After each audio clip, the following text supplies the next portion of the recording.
Good evening and welcome. I am Uyai and I can come to you live from Uyo, the capital city of Akwa Ibom State, Nigeria. Today on Spotlight Africa, South Africa revokes state of disaster over power. Ghana deploys officers to town bordering Burkina Faso. Zambia mining sector gets first female chief executive. Chinese national detained in Uganda after fatal road crash. Plus, Togo's jailed coup plotter evacuated to Gabon. These stories are all just ahead on Spotlight Africa. Do stay with us.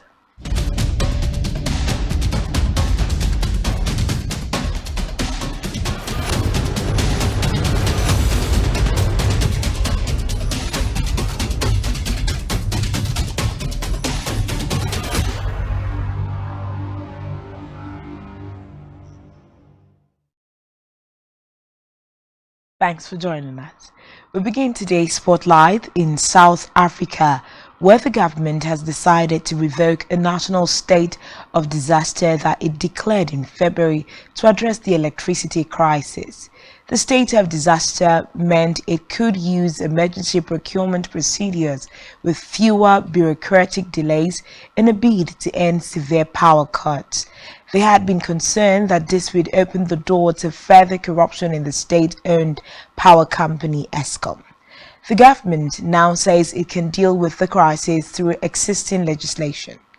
Meanwhile, South Africa's Finance Minister Enoch Godongwana has also reversed a decision to exempt Eskom from declaring all of its expenditure. Still in South Africa, more than 200 activists have reportedly gathered outside the Ugandan High Commission in South Africa to demonstrate against the anti-gay bill recently passed by Ugandan lawmakers.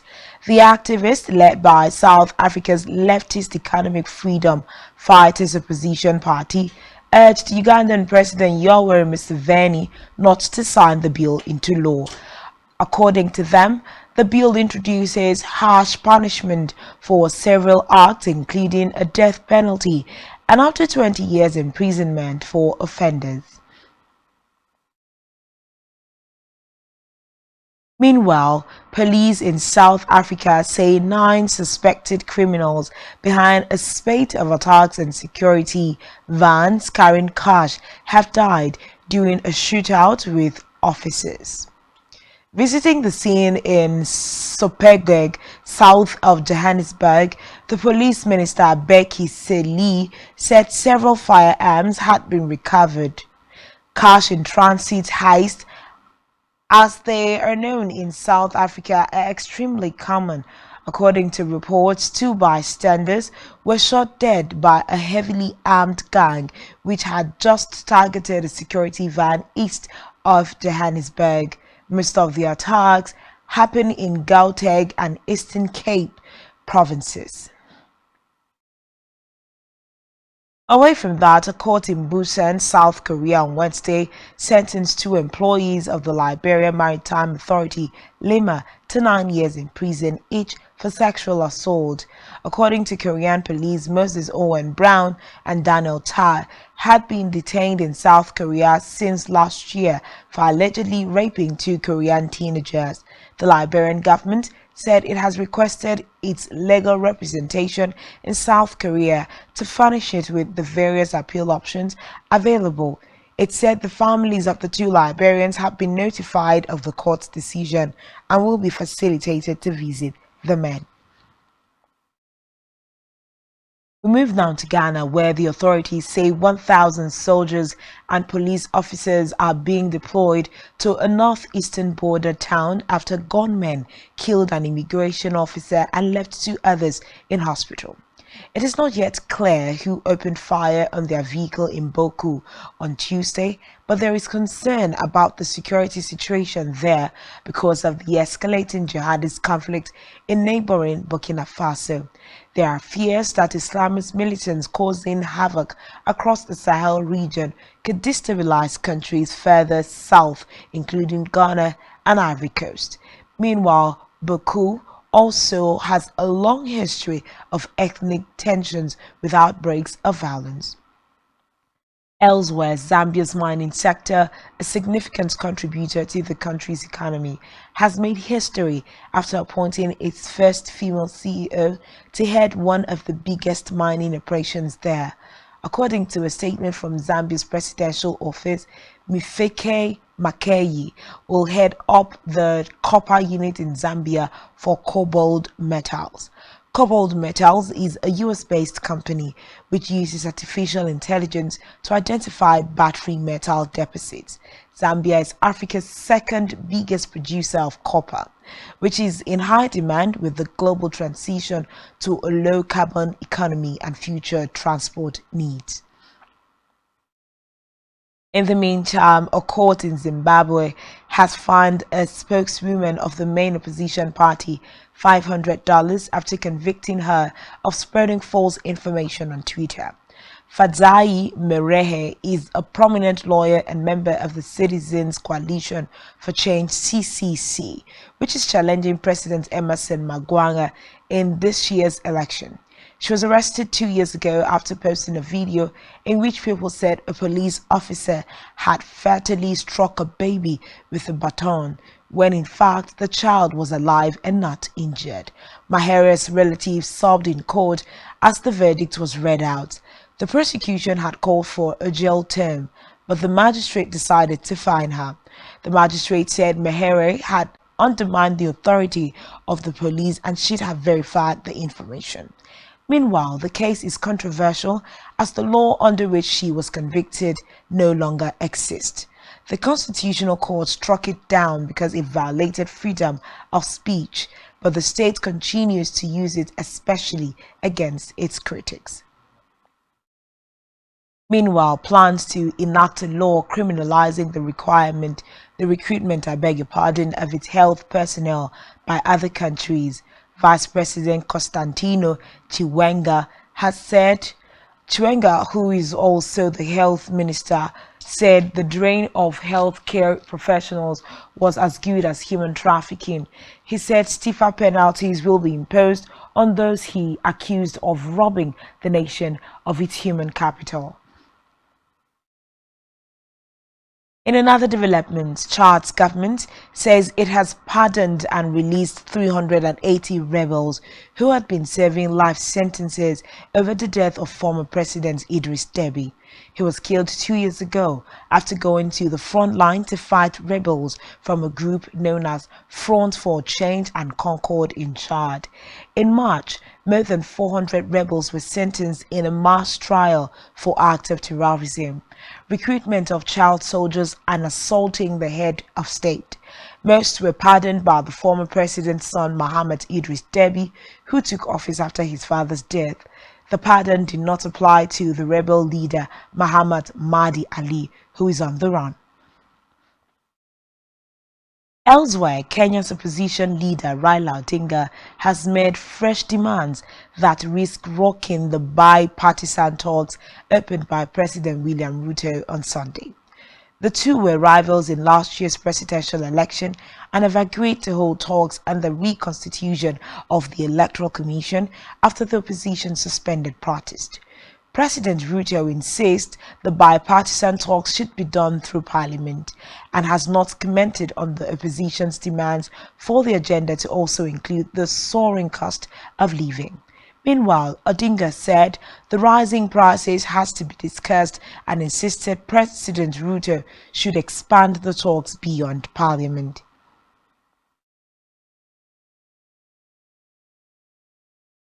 Still in Kenya, medical professionals are helping elite athletes cover up their drug use, according to a report. The announcement was made by a tribunal looking into the latest case of a banned Kenyan runner, with the three-member panel uncovering a pattern of behavior in the defenses used by athletes accused of doping.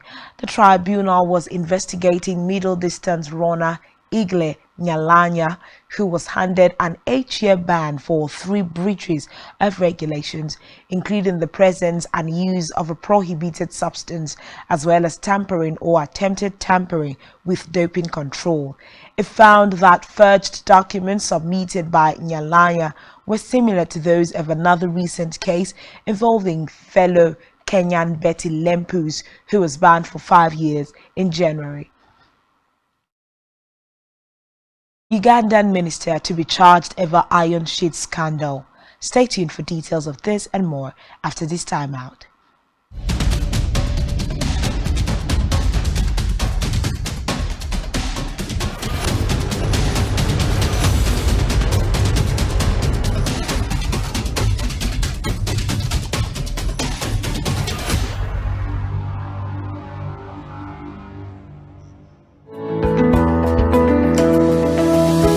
Business exists only to meet the needs of the people, but there's an extra advantage if your product and services are pitched on a platform that gives you the added advantage over your competitors. For your desired return on investment and so much more, advertise on Spectrum Television, on StarTime's DTH Channel 421 and on free-to-air with a frequency of 12733. Spectrum Television, broadening your horizon.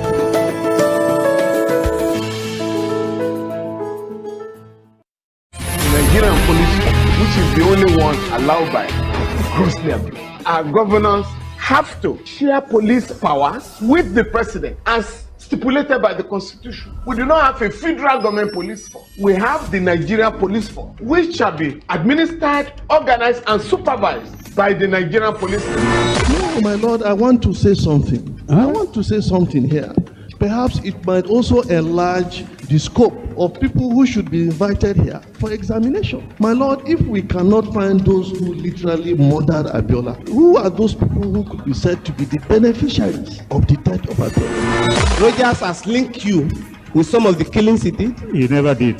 He linked you with the attempted murder of Hebrew. He did not. My lord, the matters council is leading the evidence in our matters. Is this an adversary proceeding? It's not, my lord, but you can't be talking about cases which are in court, Is my lord. this an adversary proceeding? It's not, my lord. These cases are in court, my lord. I'm just reminding your lordship. My lord, sorry, but I think I'll be in cross-examination. Legally Speaking, a program that deals with legal issues and questions we face as citizens of this amazing country, Nigeria. Legally Speaking. Join us every Friday from 5 p.m. to 6 p.m. for Legally Speaking.